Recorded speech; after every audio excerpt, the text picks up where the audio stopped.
Bapak Rudi Mas'ud, apa kabar kamu Bapak? Gimana perasaannya setelah didemo ribuan mahasiswa? Sebelumnya sudah diberi peringatan oleh KDM Gubernur Jawa Barat bagaimana cara mengelola anggaran APBD di Kalimantan Timur untuk mensejahterakan massa itu tidak terlalu sulit.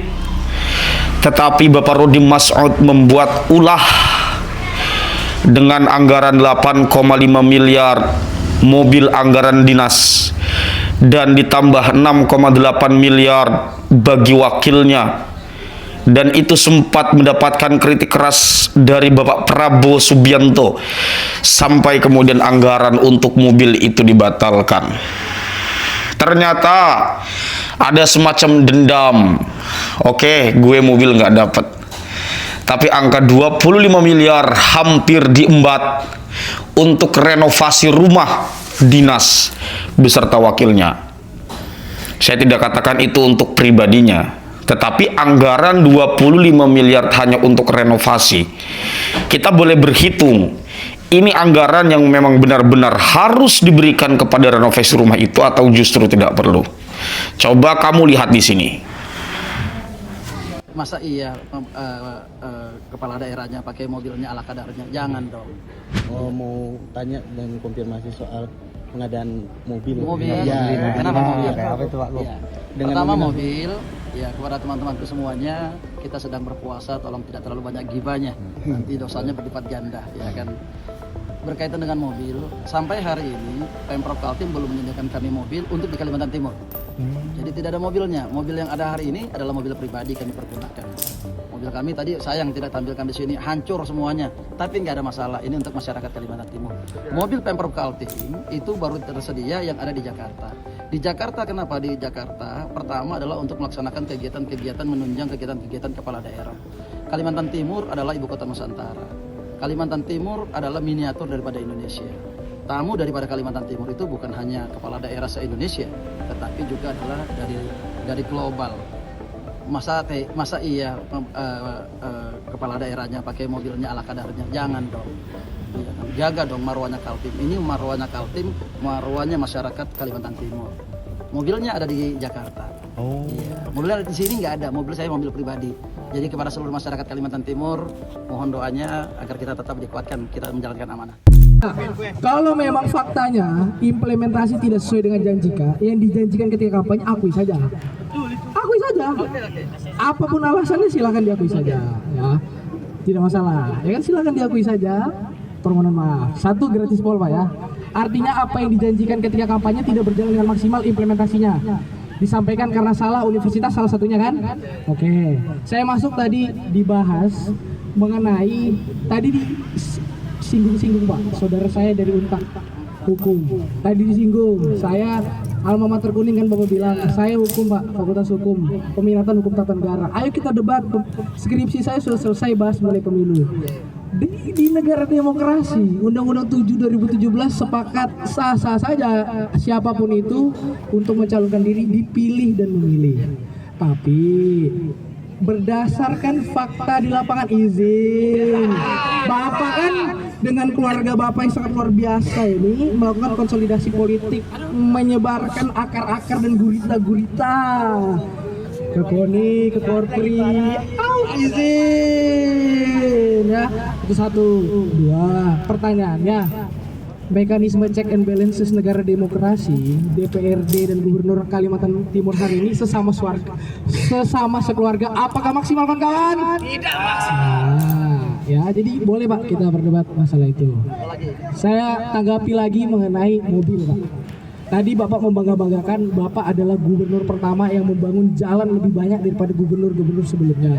Lebih banyak lagi kalau Bapak tidak perlu beli mobil mahal itu. Betul tidak kawan-kawan? Nah, Bapak bilang, oh Bapak tidak level pakai kijang. Pak, masyarakat Pak jalan kaki, pakai sepeda level. Artinya kan ada budaya hedonisme nih Pak di sini, tidak merakyat ya. Betul ya kan kawan? Nah, saya kira mobil dinas yang ada sekarang sudah cukup lah untuk menyambut tamu. Betul ya kan kawan? Betul Pak. Kita kalau Bapak tadi tantang kami Pak berdebat face to face. Faktanya hari ini BEM Visip Unmul tadi kan disampaikan face to face kan. BEM Visip Unmul sudah memberikan undangan kita berdiskusi bareng. Forum intelektual. Forum intelektual surat sudah masuk ya? Surat belum masuk. Nanti habis ini masuk Pak. Kami dari BMKM Unmul kepengurusan sebelumnya ketika Bapak berkampanye keliling ke sana kemari, kami dari BMKM Unmul menantang. Ayo silahkan berkampanye di Unmul, berdebat di Unmul. Bapak tidak jawab. Hari ini saya Pak, kepengurusan baru kami tantang Bapak Pemprov Kaltim, Pak Rudi dan Pak Seno punya tanggung jawab besar untuk menjawab semua hal yang menurut kami kalian ingkari. Mungkin menurut Bapak dan Ibu sekalian tidak diingkari, tapi menurut kami diingkari. Pertanggungjawaban paling mudah untuk dilakukan, oke hari ini Bapak tanda tangan. Silakan Pak, hadiri tantangan kami terbuka. Kita berdebat secara intelektual. Kami tantang secara terbuka Bapak Rudi dan Seno untuk berdebat di Universitas Mula Warman. Berani atau tidak Pak? Berani atau tidak Pak? Kirim aja surat. Sampaikan hari ini berani atau tidak? Sangat berani. Berani Pak ya? Berani Pak ya? Kami di surat tidak akan menjelaskan dan menempatkan tanggal dan waktu. Kami menyesuaikan yang terhormat. Oke. Gubernur dan wakil gubernur. Oke. Gimana? Ya, BEM Visip juga ngundang diskusi. Kami BEM Visip ngundang diskusi, kami ngundang debat. Kan Bapak tadi nantang debat. Ya, berarti berani Pak ya? Berani Pak ya? Oke. Silakan kawan-kawan ada tanggapan lain? Hidup mahasiswa! Tadi bicara tentang angkanya. Kenapa kok nggak gratis? Waktu kami kampanye gratis semuanya. Tetapi begitu kami terpilih, ternyata di Mendagri di situ ada aturan yang tidak membolehkan semuanya. Karena sabar dulu. Belum selesai. Oke, selesaikan dulu Pak. UKT yang diberikan setelah kami melaksanakan exercise di lapangan itu ada yang UKT-nya 2, sekian, ada yang 3, sekian, tapi ada yang 1,5, tetapi yang kedokteran 25. Kan nggak mungkin yang 25 juta dengan yang 3,5 atau di bawah dari 5 juta mau disamakan, maka dibatasin. Untuk kayak program yang lain-lain yang standar, ekonomi, fisik dan sebagainya, yang di bawah dari 5 juta semuanya tercover 100%. Kecuali yang teknik ya Bu ya. Teknik 7 juta, untuk kedokteran 15 juta dari 25 juta. Tinggal sisanya. Sisanya mereka yang kedokteran. Kenapa? Kedokteran itu wajib kita juga memberikan supporting, tapi tidak bisa semuanya karena program daripada Kemendagri itu tidak mengizinkan. Tidak mengizinkan, jadi kita hanya maksimum 15 juta saja. Nakes kita ini masih kurang ribuan orang kekurangan. Nakes kita, maka kita harus mendidik anak-anak kita. Kalau yang datang dari Pulau Jawa, dia tidak mau jadi dokter di Kalimantan Timur dengan kalau tidak memenuhi persyaratan-persyaratannya. Persyaratannya minimum insentifnya tidak kurang dari 50 juta untuk dokter. Mencetak seorang dokter perlu waktu paling cepat 7 tahun. Kalau lulus. Jadi kalau adik-adik ini semuanya 5 juta semuanya sudah diberikan. Urusannya dengan siapa? Urusannya dengan kampus. Bagaimana mendaftarnya? Saya tidak bisa memaksakan adik-adik mau ikut program gratis pol. Kalau mau ikut, alhamdulillah. Kalau nggak mau ikut, nggak apa-apa. Tapi yang jelas 5 juta sudah disiapkan plafonnya semua di universitas-universitas baik swasta maupun negeri. Itu adik-adik yang pertama. Di awal April 2026 ini, Gubernur Kaltim Rudi Masud ketahuan punya hajatan ngehabisin APBD sampai 25 miliar rupiah buat renovasi rumah dinas dan fasilitas pendopo pemerintahan. Pas dicek rinciannya, duit segunung itu nggak cuma buat benerin atap bocor, tapi diselipin buat belanja gaya hidup pribadi. Kayak bikin ruang fitness, beli meja biliar, mebel yang hampir semiliar, sampai pengadaan akuarium air laut. Gimana ceritanya anggaran sehedon ini bisa lolos mulus? Gampang, diajuin sama tim anggaran Pemprov, disodorin ke Dewan, dan ajaibnya langsung diketok palu persetujuan sama DPRD. Lucunya, pas beritanya udah meledak dan dirujak sana-sini, Dewan baru kelabakan dan ngaku kaget karena nggak tahu rincian jeroannya. Yang bener. Kaltim katanya mau jadi etalase kebanggaan IKN, tapi masa etalasenya cuma mengkilap di ruang biliar rumah gubernur doang? Share biar lebih banyak yang aware.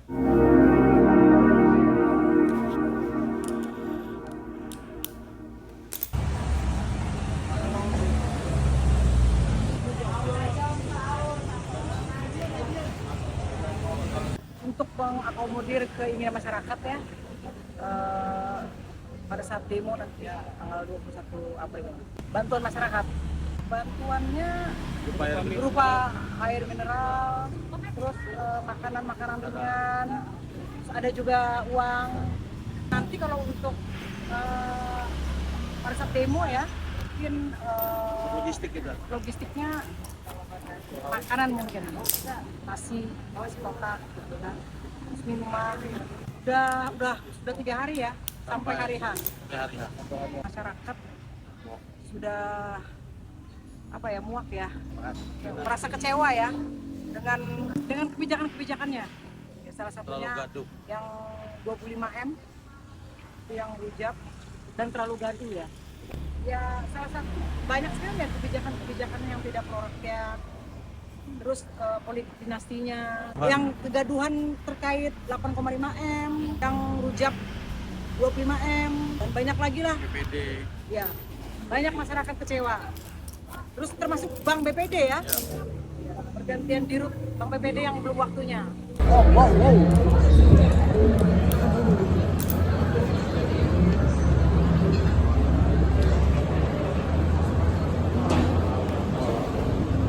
Dan jangan sampai mengganggu ketertiban umum.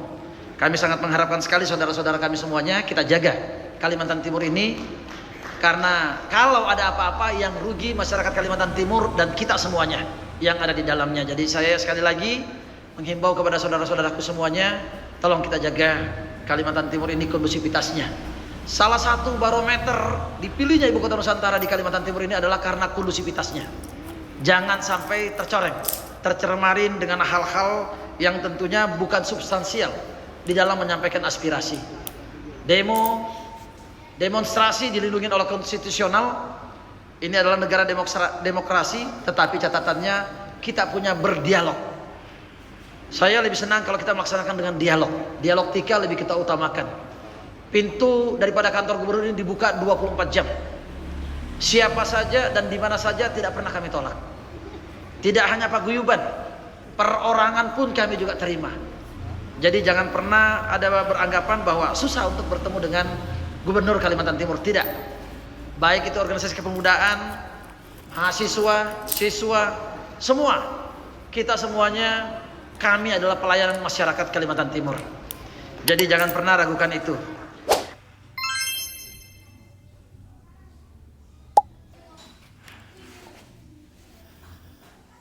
Daripada ngulitin Tias LPDP, mending kita kulitin Rudi Masud, Gubernur Kalimantan Timur yang kemarin viral gara-gara mobil dinas 8,5 miliar itu ternyata salah satu dinasti politik kuat di Indonesia. Pertama ada istrinya sendiri, Syarifah, yang gayanya heboh banget kayak noni-noni Belanda itu. Dia adalah anggota DPR RI, Dapil Kaltim dari Partai Golkar. Kedua ada kakaknya Hasanuddin Masud, Ketua DPRD Kalimantan Timur 2024-2029. Ketiga ada kakak lainnya, Syahriah Masud, anggota DPRD Kaltim Komisi 4 yang juga calon kuat ketua KONI Kaltim. Keempat ada kakak lainnya, Rahmat Masud, yaitu wali kota Balikpapan 2 periode. Terus ada adiknya Abdul Ghafur Masud, mantan Bupati Penajam Pasir Utara dan pernah kena OTT KPK. Dan menurut info yang beredar, ada ponakannya umurnya 23 tahun dan udah jadi ketua Kadin Kaltim. Ipar-iparnya juga infonya duduk di DPRD Provinsi dan DPRD Samarinda. Satu keluarga semua kursi strategis diisi. Eksekutif, legislatif, organisasi pengusaha, bahkan sampai olahraga. Pokoknya yang bisa jadi cuan ya dibagi-bagi ke keluarga. Bahaya dinasti politik ini ya jelas terkonsentrasinya kekuasaan pada satu keluarga, bikin kompetisi politik jadi nggak sehat dan kontrol terhadap akuntabilitas dipertanyakan. Lucunya, waktu kemarin rakyat protes soal mobil dinas 8,5 miliar, jawabannya bukan minta maaf, tapi untuk menjaga marwah Kaltim. Padahal marwah siapa yang dijaga? Marwah gengsi keluarga Masud. Tidak ada putra daerah yang mendaftar sehingga Itu yang masalah, kenapa putra daerah nggak ada yang mendaftar? Kan sudah dibuka secara umum. Kemana putra daerah kita ini? Yang jangan tanya ke kita dong. Yang salah kalau kami tidak membuka itu, pendaftaran itu. Masa yang mendaftar orang dari luar? Ada sih dari putra daerah, tetapi di dalam seleksi di pansel itu gugur. di Bangkal Timtara, Pak. Bangkal Timtara, kenapa Bangkal Timtara ada masalah? Itu lagi disorot, Pak. Apa yang disorot? Dari luar daerah, Pak. Jadi begini, pertama Bangkal Timtara berkaitan dengan seleksi daripada pergantian kepala Bank Kaltim-Tara atau dirutnya ataupun direksinya maupun komisarisnya, itu pertama melalui pansel, panitia seleksi yang telah diumumkan. Semuanya orang boleh mendaftar, nggak ada masalah. Yang penting satu profesional, yang kedua akuntabel, yang ketiga yang tidak kalah pentingnya mereka itu punya kompetensi. Ini bicara tentang duit Pak, yang akan berkaitan dengan duit negara ini kan gitu, akan mempengaruhi secara nasional. Bank Kaltim-Tara ini bank besar loh, bukan bank kaleng-kaleng. Jadi orangnya harus betul-betul qualified. Yang melaksanakan kegiatan untuk seleksi itu adalah panitia seleksi, bukan kepala daerah. Pak, alasan Dan bentar, belum selesai saya. Iya, Pak. Nanti kamu keliru nanti kalau Lanjut Pak. Setelah ada ditetapkan oleh panitia seleksi, dibawa ke OJK, Otoritas Jasa Keuangan. Nanti mereka yang menetapkan di situ. Setelah itu diserahkan kepada kita. Kita pilih nanti berdasarkan, ya pastinya ya harus berdasarkan nilainya, kompetensinya mereka. Mereka yang menentukan. Mereka yang seleksinya orang ini layak atau tidak layak itu untuk menjadi calon dirut ataupun direksi ataupun komisaris untuk sebuah bank. Jadi nggak ada urusannya dengan kita. Semuanya boleh. Kalau alasan mempercepat RUPS itu Pak? Kenapa? Kan belum selesai. RUPS ini kan belum. Pertama begini. Ini kamu nanti kalau buka nanti media ini nanti malah ribut nanti. Oh. Iya, tapi oke lah. Kan Di antaranya saja ya. Ya, Nggak alasannya apa semuanya. Pak? Alasannya. Pertama di Kalimantan Utara, di sana terjadi tindak pidana korupsi.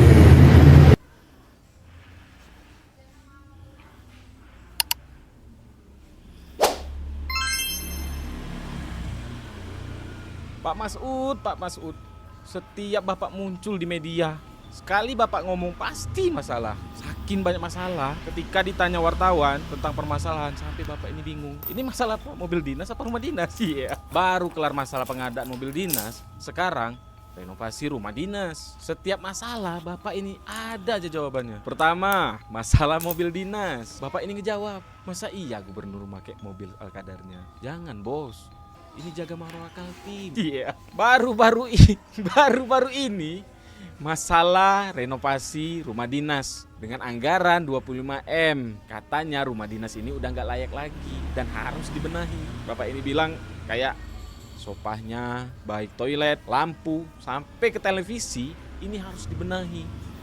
Udah nggak layak katanya. Pak, kalau Bapak bilang masalah kelayakan Pak, jalan di Kaltim itu Pak masih banyak yang nggak layak Pak. Terus masalah fasilitas di Kaltim juga masih banyak yang nggak layak Pak. Narcup. Nah. Ditambah lagi Pak, kesejahteraan masyarakat Kaltim masih banyak yang nggak layak Pak. Benar Cup? Benar. Kenapa aku nanya sama Ucup? Karena Ucup orang Kaltim. Iya. Jadi sebagai pemimpin Pak, sebagai kepala daerah, coba Pak sensitif dikit Pak dengan masyarakat. Cobalah Pak ubah gaya komunikasi. Janganlah Pak banyak-banyak alasan. Janganlah ini itu Pak. Bapak bilang mikirin marwah, masalah kelayakan. Loh, masyarakat sendiri aja susah Pak. Pikirlah, coba pikir. Kayak gubernur bener aja.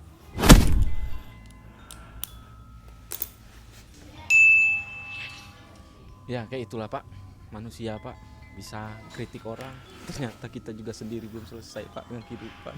Semua orang sekarang lagi marah gara-gara gubernur Kaltim renovasi rumah sampai 25M.